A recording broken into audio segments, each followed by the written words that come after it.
nutimma tokkoon naga barbaada naga biyyatan abbaa fedhaa ta'u naga barbaada nuti an qabamee haseenu hudhamee haseenu naga barbaada nutimma abaluu maarree abaluu hidhamee maarree ni xiqqaattee ugana annataatus qabamee hudhamee naqee bitti naga ta'u qabdi tana tanii nan jiru waliin taanee irra qabsoofnee waan jiru qulqulleessinee biyya teenya nagaa godhuu qabna. Isaan kobraadhaan deemaati uummata keenya si hordeessan ilmoo isaanii kobraadhaan mana barumsaa deetti. Ati ta'anii kiyyaa sochorgootiin hin danda'an nuti kanaan hin fudhannu nuti dalagaa ta'e biyya teenya biyya nagaa biyya misooma rabbi nama godhanneeti jiraachuu barbaanna malee dalaynee jijjiiramuu barbaanna. Nuti nageenya keenya ifumaa buufachuu qabna fi ol gorsuu qabna fi olii himuu qabna nageenyi barbaachisaadha. Kanaafuu galatooma. Hiriyoota kan gaza afurii shanii jaha ala teenyee waa gurgurannee bitannee gurguran. Amma za'aan kudha lama hogguugee ichisa kanaan nu dhufaa kana keessa namni dhagaa nu darbataa namuu ka'ee galgalaan nu dhufee gala. Ulaan namaa katabanaan jirtu waan feete biliin bitadhe jettee za'aa kudha lama booda ulaa katabanaa hin agartu. Kanaaf jecha namni dhiichisu kun wayi biyya mara. Guma coomaatii fi tokko tokkotti hidhamu malee kana seerri qabuu numa danda'a nurraas dhorkuu numa danda'a. Kanaaf jecha namni lubbuu asii fudhatee onni jiraatu hin jiru. Hanganaan bakka namni seera hin kabajnetti seerri biyyi kun seeraaf heera ittiin bultuu qabdi heeraaf seerri ittiin bulamu kun kabajamuu qaba dirqama kun bakka. Heeraaf seerri kun yommuu dura federaalli dhaabbatu heeraaf seera kan abbootiin keenya irra mari'anii jiran elementara kana keessatti nuti daa'ima nuuf tahaa nu bulchaa nu jiraachisaa jaaniitiin mirkaneessanii acabacaabanii ergamee jira ittiin bulaa jira amma moo maaltu dhufeere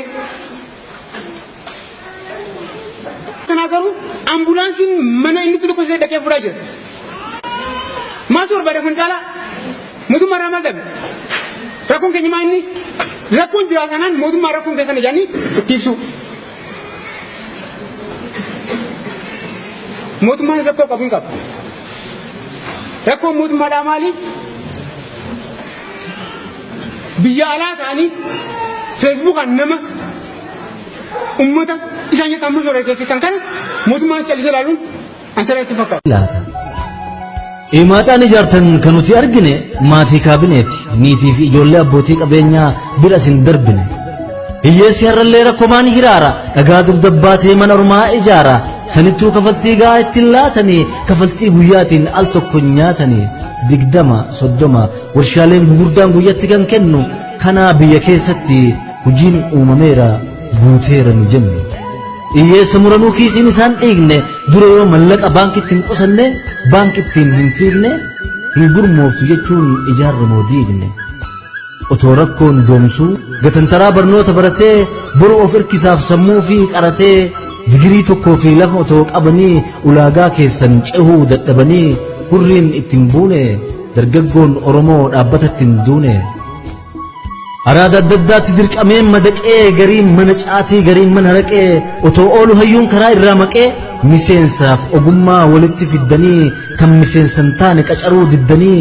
hamileen hin cabne humni oo'aa hujii bakka seenu hin dhabne karaa irratti hin hafne kanaaree mootummaan ummatatti aanu kanaaree aantummaan warri keessan baanu misooma magaalaaf karoorri isin baaftan karaa qonnaan bulaa lafarraa ittiin kaaftan malee misoomaami sirni kaan ijaaru isa kaan buqqisee inni kaan hacuucu isa kaan guddisee gidduutti otoo laalle faayidaa gamlachuu kaan irraa fuudhanii kaan hin keeti jechuu liiziin isin fiddan ka abbaa birriiti hiyyeessa rakkisuuf ajandaa sirriiti liiziin hiyyeessaa fi jennaan gurra qaree inuma waa fura jedhee eegaa ture malee hiyyeessi olompik hin se'u harka maratee taa'ee booya malee dorgommiif hin ce'u.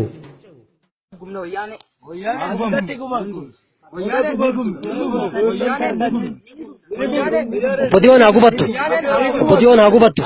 Oppodiyoon haa gubattu. Oppodiyoon haa gubattu. Akka garaan gubtee haa gubattu. Akka garaan gubtee haa gubattu. Akka garaan gubtee haa gubattu. Oppodiyoon haa gubattu. Haa gubattu. Opotiyoon haa gubattu. Opotiyoon haa gubattu. Opotiyoon haa gubattu. Opotiyoon haa gubattu.